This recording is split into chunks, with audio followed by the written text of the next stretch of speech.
Friends అంటే రాజు మీరు చూసింది రాజు వైల్డ్ వాక్స్ నుంచి. సో ఈ రోజు నేను పర్టికులర్ గా ఇప్పటి వరకు ఒక ఫుల్ వీడియో అనేది తెనాలి అయితే చేయలేదు. కాకపోతే ఫస్ట్ టైం నేను తెనాలిలో వీడియో చేయడానికి రీజన్ ఏంటంటే పర్టికులర్ గా ఒక డాక్టర్ కోసం అయితే చేస్తాను అనమాట. సో మన పక్కన ఉన్న ఏంజల్ రిచర్డ్ గారి గురించి ఈరోజు వీడియో అయితే చేస్తాను. ఎందుకంటే చిన్న పిల్లలకు సంబంధించిన డాక్టర్ మేడం గారు. సో దాంతో పాటుగా చుట్టుపక్కల తెనాలి చుట్టుపక్కల ఉన్న విలేజెస్ అందరికీ ఉపయోగపడేది, చిన్నపిల్లలకు సంబంధించి ఉపయోగపడాలని చెప్పి ఈ వీడియో అయితే చేస్తున్నాను. సో పర్టికులర్గా ఈ వీడియోని స్కిప్ చేయకుండా అయితే మొత్తం చూడడానికి అయితే ట్రై చేయండి.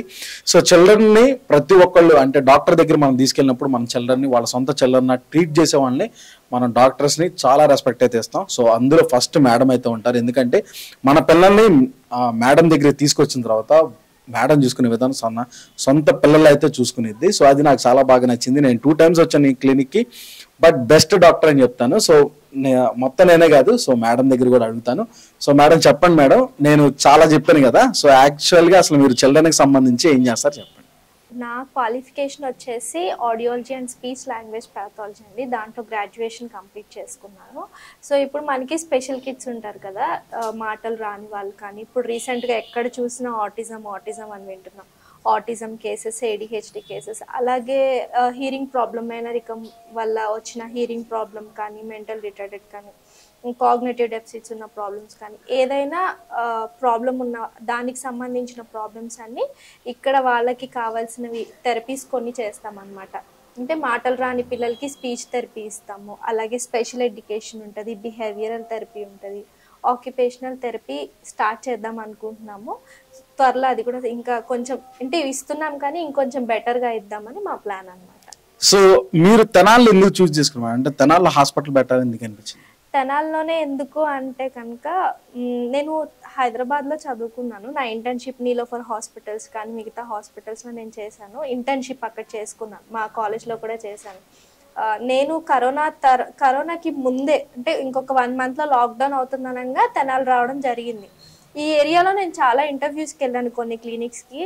అక్కడ నాకు అట్మాస్ఫియర్ ఏది నచ్చలేదు. అండ్ దట్టు వాళ్ళు నాకు ఇచ్చిన కండిషన్ ఏంటి అంటే, మీరు పేషెంట్ తోటి డైరెక్ట్గా ఇంటరాక్ట్ అవ్వకూడదు అని ఒక రూల్ పెట్టారు, కండిషన్ పెట్టారు. నాకు అది నచ్చలేదు. ఎందుకంటే ఇప్పుడు ట్రీట్మెంట్ నేను ఏం చేస్తున్నాను అనేది నాకు తెలుసు.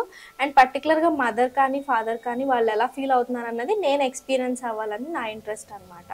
సో వాళ్ళు ఆ కండిషన్ పెట్టారు. సరే ఆ ఒక్క క్లినిక్కేనేమో అనుకున్నాను, అలా 2-3 క్లినిక్స్ కూడా సేమ్ కండిషన్ పెట్టేసరికి నేను ఎందుకు స్టార్ట్ చేయకూడదు అని చెప్పేసి నేనే స్టార్ట్ చేశాను. అండ్ మెయిన్ థింగ్ ఇక్కడ స్టార్ట్ చేయడానికి రీజన్ ఏంటంటే జనాల్లో అవేర్నెస్ తీసుకురావడానికి అని చెప్పి. అంటే పల్లెటూరు వాళ్ళు ఉంటారు కదా, వాళ్ళు ఏమనుకుంటారు, పెద్ద వాళ్ళు చేయించుకుంటారు, డబ్బున్న వాళ్ళు చేయించుకుంటారు ట్రీట్మెంట్ అనుకుంటారు. అలా అపోహ తీసేయాలి అని చెప్పేసి ఇక్కడ స్టార్ట్ చేయడం జరిగింది. ఫస్ట్ మన క్లినిక్ వచ్చేసి హనుమంతరావు గారి హాస్పిటల్ ఎదురుండేది, అక్కడ ప్లేస్ సరిపోవట్లేదు అని చెప్పి నెక్స్ట్ ఇక్కడ షిఫ్ట్ చేసుకున్నాం.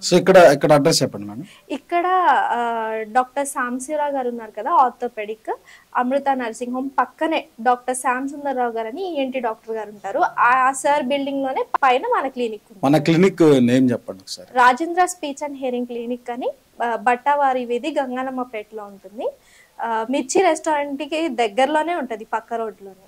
సో సింపుల్ గా చెప్పాలి అని అంటే చిన్నప్పుడు చైల్డ్ లో ఉన్న కొంచెం మనకు ఆటిజం అనే దాన్ని ఈ మధ్య మనం చాలా సినిమాల్లో కానీ లేకపోతే వింటా ఉన్నాం. సో అంటే ఆ వయసుకి సంబంధించి కాకుండా కొంచెం వెనకబడిపోయినట్టు, లేకపోతే చేసే పనులు కూడా కొంచెం స్లోగా ఉంటాం కానీ, లేకపోతే హైపర్ యాక్టివ్గా ఉంటాం కానీ, అలాంటి వాటి వల్ల, లేకపోతే ఫోన్కి మధ్య బాగా అడిక్ట్ అయిపోయి చిన్నపిల్లలు ఆ ఫోన్ వదలపట్టకుండా ఉండిపోయి అది కూడా ఒక మానసిక రోగంగా ఉంటుంది. సో వాటన్నిటికీ మేడం గారు ట్రీట్మెంట్ అయితే ఇస్తారు. సో ఇది పర్టికులర్గా తెనాల్లో మేడం స్టార్ట్ చేయడానికి రీజన్ ఏంటంటే, మన చుట్టుపక్కల ఉన్న ఊర్లో ఇలాంటి హాస్పిటల్ లేదు. ఈవెన్ గుంటూరు కానీ విజయవాడలో కానీ మనకి ఇలాంటి స్పెషలిస్టులు లేరు. ఉన్నా నాకు తెలిసినంత వరకు మేడం ట్రీట్ చేసినట్టు పిల్లల్ని ఎవరైతే ట్రీట్ చేయరని నేను అనుకుంటున్నాను.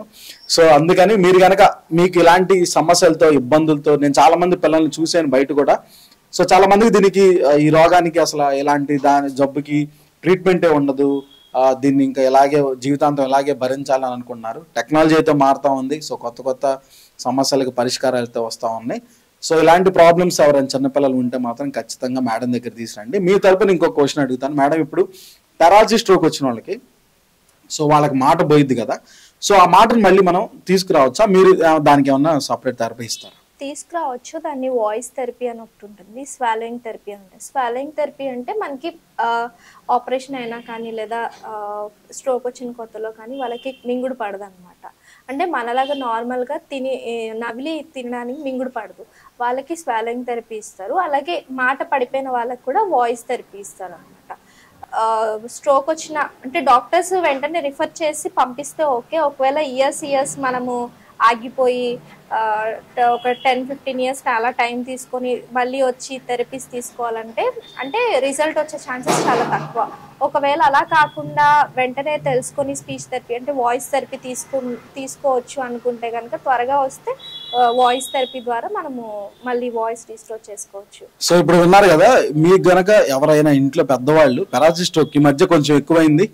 సో పెరాలసిస్ స్ట్రోక్తో ఇబ్బంది పడి మాట పడిపోవటం కానీ లేకపోతే మింగుడు పడటం, అన్నం తినేటప్పుడు మింగు పడకపోతే మాత్రం సో మేడంని అయితే ఒకసారి కాంటాక్ట్ చేయండి. సో మేడంకి సంబంధించిన నంబర్ కానీ డీటెయిల్స్ కానీ కింద కంప్లీట్గా ఇస్తాను. సో కంప్లీట్గా చిల్డ్రన్కి సంబంధించింది మెయిన్గా. సో ఇప్పుడు స్టూడెంట్ ఇక్కడ ఎంతమంది ఉన్నారు, చిన్నపిల్లలు ఎంతమంది ట్రీట్మెంట్ తీసుకుంటారు? క్లినిక్కి వచ్చే పిల్లలు మొత్తం ఒక 18 to 20 మెంబర్స్ వరకు, ఒక 20 మందికి ఆల్రెడీ ట్రీట్మెంట్ అయితే చేశారు. ఇక్కడ మీరు గోడ మీద కూడా చూడొచ్చు. సో మేడంకి సంబంధించి ట్రీట్ అయ్యి వాళ్ళు బాగుపడిన పిల్లలు రాసిన లెటర్స్ అయితే గోడ మీద అయితే పెట్టారు. సో చాలా ముద్దుగా అయితే ఉంది సో చూడటానికి కూడా. సో మేడం ఇలాగే చాలా మందికి ఇంకా సహాయం చేసి చాలా మంది పిల్లల్ని బాగు చేయాలని మనస్ఫూర్తిగా కోరుకుంటా. డాక్టర్స్ని దేవుళ్ళ ఎందుకు కొలుస్తారంటే సో ఇలా చిన్నపిల్లలకు కానీ లేకపోతే ఏదైనా ఒక రోగంతో మనం బాధపడుతున్నప్పుడు మనల్ని ట్రీట్ చేసి మనల్ని తిరిగి మనకి జన్మనిచ్చే వాళ్ళే డాక్టర్లు కాబట్టి సో అందులో ప్రత్యేకంగా ఈ చిన్నపిల్లలకి సంబంధించి ఇది ఒక్క రోజులోనో లేకపోతే వారం రోజుల్లోనో తగ్గిపోయేది కాదు. వీళ్ళ ఎఫర్ట్స్ అయితే నేను చూశాను.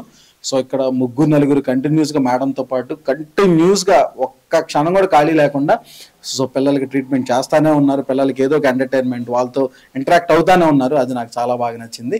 సో మీరు కనుక ఖచ్చితంగా చూడాలనుకుంటే మాత్రం మేడంని అయితే ఒకసారి కాంటాక్ట్ చేయండి. ఏదైనా ప్రాబ్లం ఉన్నా కానీ మీ పిల్లలకి సంబంధించి ఏదైనా ఆడ్ బిహేవియర్ జరుగుతుంటే మాత్రం ఖచ్చితంగా మేడంని అయితే రీచ్ అవ్వండి. సో ఇది ఫ్రెండ్స్ ఈ వీడియో మీకు హెల్ప్ అయింది అనుకున్నాను. షేర్ చేయండి, ఇలాంటిది ఖచ్చితంగా హెల్ప్ అవ్వాలని ఈ వీడియో అయితే చేస్తున్నాను. Thank you so much friends. This Raju signing off.